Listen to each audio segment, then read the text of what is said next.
Now, again, when people are looking at things from the street, I like to go up to the rooftop. I always like to look at things from a different perspective. I like to see what's going on around, because that's always the classic magician's trick. Hey, take a look at what this hand is doing, and I'm going to do something over here with the other hand.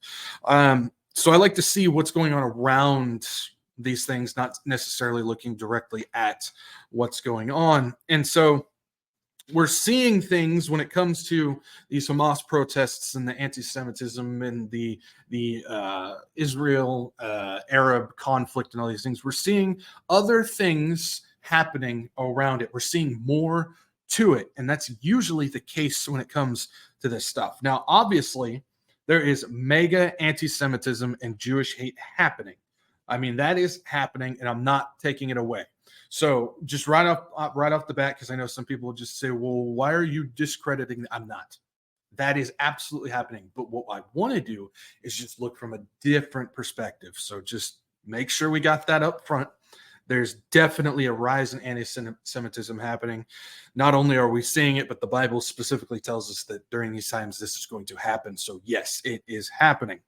And so I always remember the famous quote, and I already kind of spoiled the thing before, but the famous quote from Rahm Emanuel, who said, never let a crisis go to waste, whether it's their own made crisis or one that just happens to pop up. Who knows? Never let it go to waste. Use it as an opportunity to get agenda done that you need to get done that you may not necessarily want on the radar as much. And so they will use, and they already have used, the Israel-Hamas war in ways to further their agenda.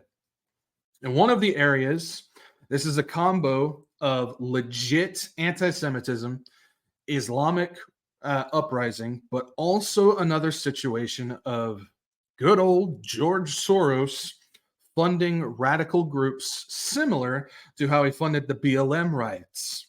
Or not riots, my bad. Fiery but mostly peaceful protests. We gotta go CNN on you guys on that. Now, George Soros, he has, not anymore, but he had his Open Society Foundation. He obviously stepped down recently, and he handed it over to his son Alex, which in my opinion, Alex is worse than his dad, if you can believe that.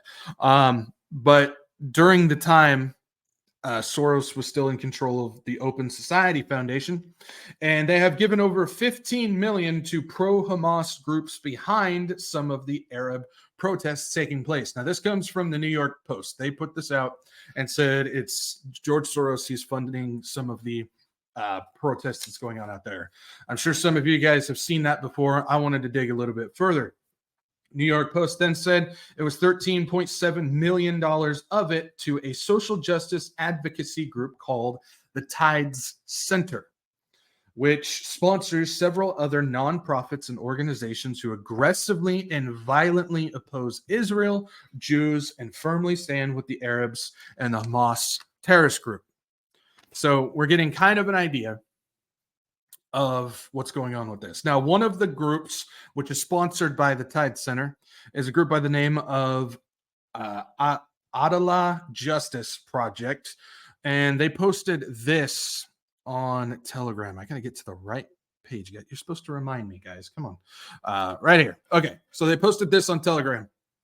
You got the picture. It says, Israeli colonizers believe they could indefinitely trap 2 million people in an open-air prison. No cage goes unchallenged. And then they posted it saying, a reminder that the Israeli regime has waged 70-plus years of war on Palestinians and has entrapped Palestinians in Gaza with a suffocating siege for 17 years.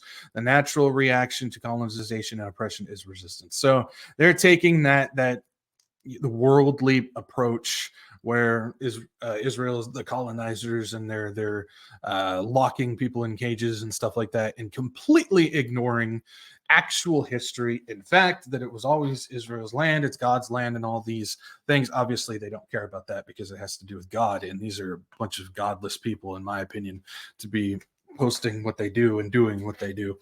But that's what they're taking. So, of course, they're taking it in the direction of Israeli colonizers and all this stuff. Now, members of that same group, the Adala Justice Project, The same members of that occupied California Representative Ro Khanna's office on October 20th, basically saying you need to instigate a ceasefire over there in the area. So obviously put a ceasefire so the terrorists can keep doing what they're doing. But they occupied his office on October 20th and also helped with a rally in Bryant Park where anti-Semitic slurs and speeches were the topic, along with Palestinian flags and signs reading, "I do not condemn Hamas." Boy, your moral compass needs to be really jacked up for you to stand with people who just murder innocent people. I don't care who you are. If that's what you do and you're standing with them, you've got a problem. You've got a problem. The thing is, Soros has actually given more to this Tide Center, as Tide Center is only one branch of a thing called the Tides Nexus. Now, when it comes to nonprofits and these philanthropy organizations and stuff like that, they always do this where they spread out their money, and it's a way to funnel money tax-free and basically launder it through their own nonprofit organizations. One of the big ones was the Just Stop Oil thing. When I did a huge deep dive on that, I went through about 70 different organizations that the money was going funneling through. They were all shell organizations, and I still couldn't reach the end. It's unbelievable how they do this. I don't know who has that much time. I keep remember, but that's what they do. So the Tides Nexus, there's multiple of them. So apparently, it looks like the New York Post, when they did their research, they were only looking at one specific section of Tides. So I wanted to look even further on it, and I found other ones include Tides Center, Tides Advocacy, Tides Canada Foundation, Tides Two Rivers Fund, Tides Foundation, and there's other ones. There's even more than that, but those are just some of the ones that I found. Now, Open Society has given 124 grants to the Tides Nexus. That means any of the organizations involved in that nexus as a whole. And so they've given over 124 grants. So if we take a look at this, this is from the Open Society, their awarded grants page. You can go on there. This is the only ones that they're showing publicly. Who knows what's going on behind the scenes, guys? I can't get that information. But this is what they do publicly. And you can see, I don't know if you can see it. It's really small, but in the little gray line there at the bottom, it says 124 grants awarded on there. So if the New York Post is claiming that Soros has donated about 15 million to this organization, but they didn't look any further than what they did, how much do you think he's actually given to the Nexus as a whole?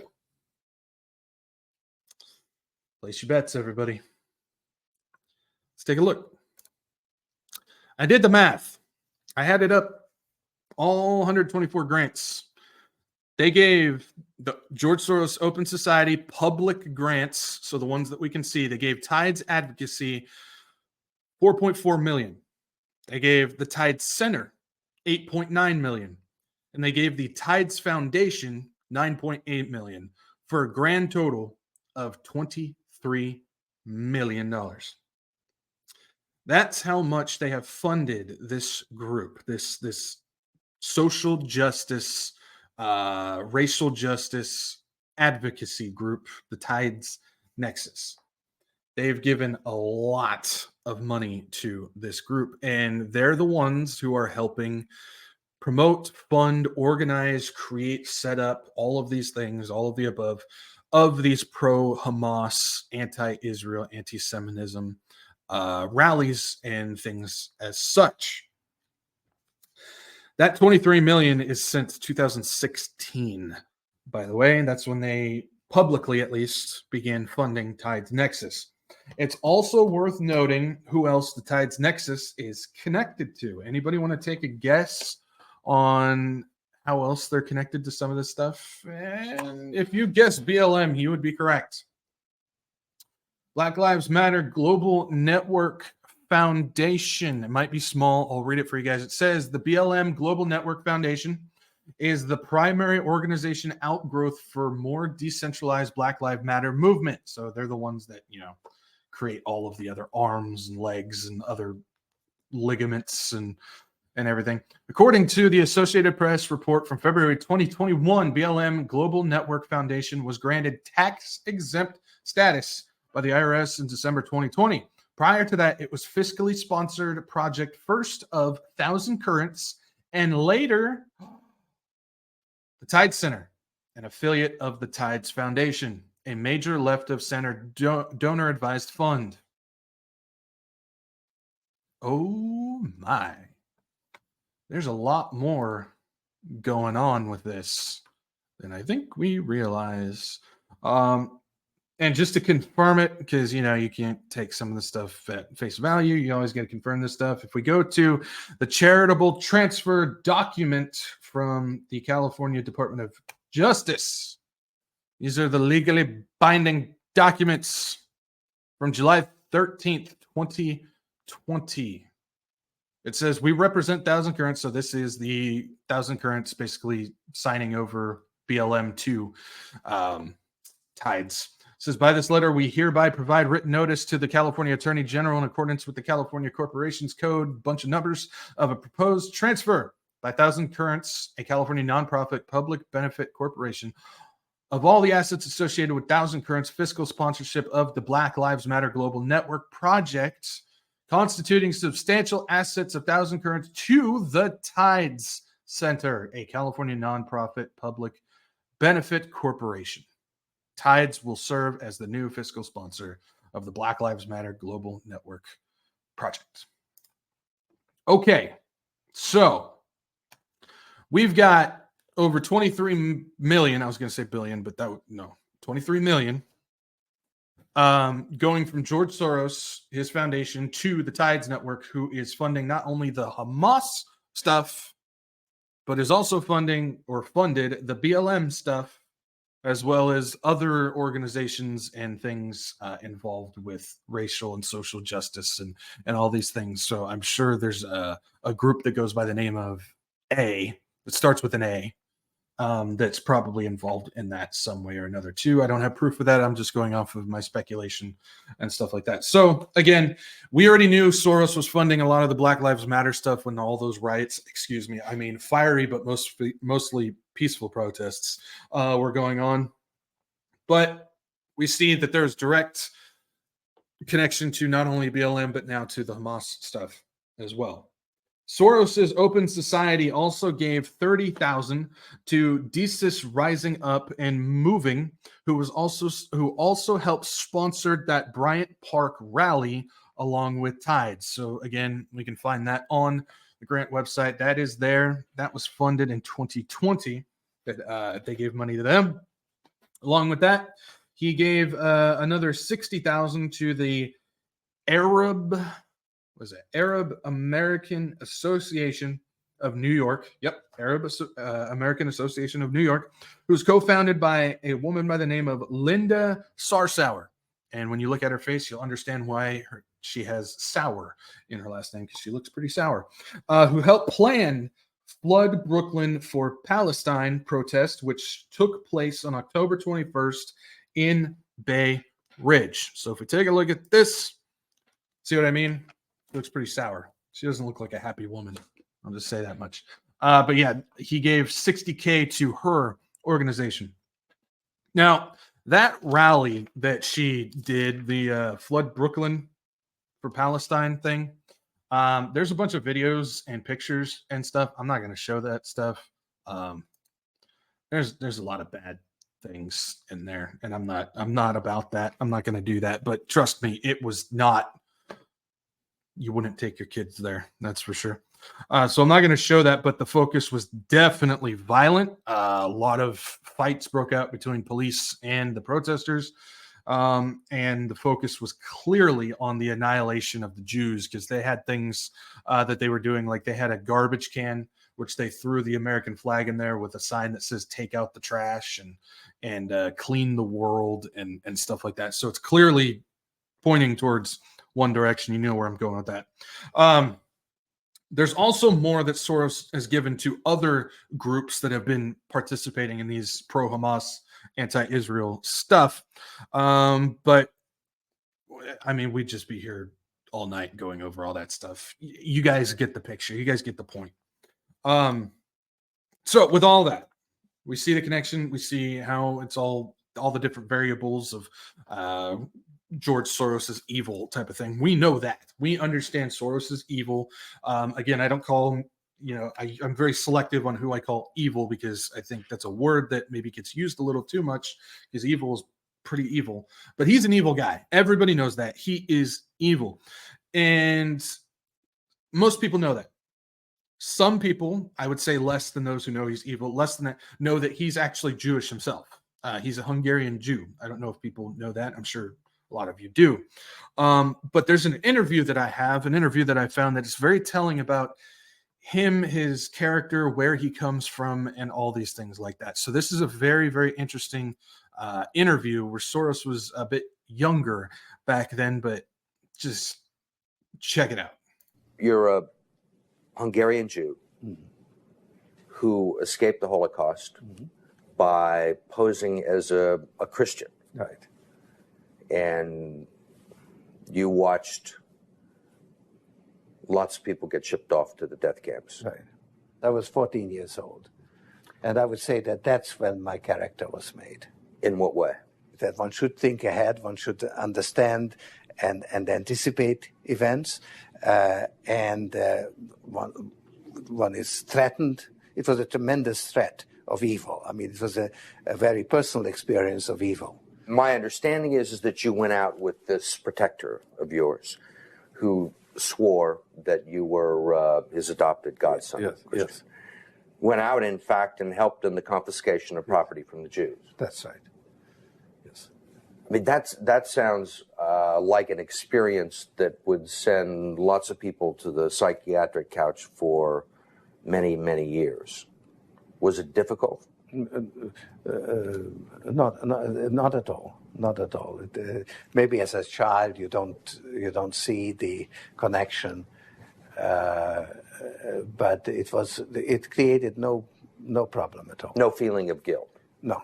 For example, that I'm Jewish, and here I am watching these people go. I could just as easily be there. I should be there. None of that. Well, of course, I could be on the other side, or I could be the one from whom the thing is being taken away. But there was no sense that I shouldn't be there, because that was, well, actually, funny way, it's just like in markets, that if I weren't there, of course I wasn't doing it, but somebody else would be taking it away anyhow. In other words, whether I was there or not, I was only a spectator, the property was being taken away. So I had no role in taking away that property. So I had no sense of guilt. Oh my goodness, guys. Oh my goodness. He lied to escape, then helped lock up his own people, kill his own people, take property away from his own people. But according to his mind, since he wasn't the one that was physically taking it, he didn't actually do anything. Oh my.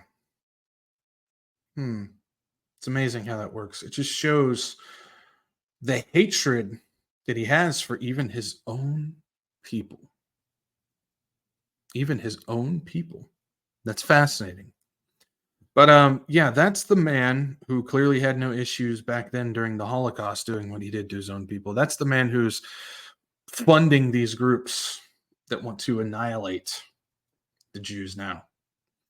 So I just wanted to show you that. Again, we all know he's evil. A lot of us know that he is Jewish. But I just wanted to kind of give you more of a perspective if you've never seen that angle from it. And he specifically said it was back then when he did all that where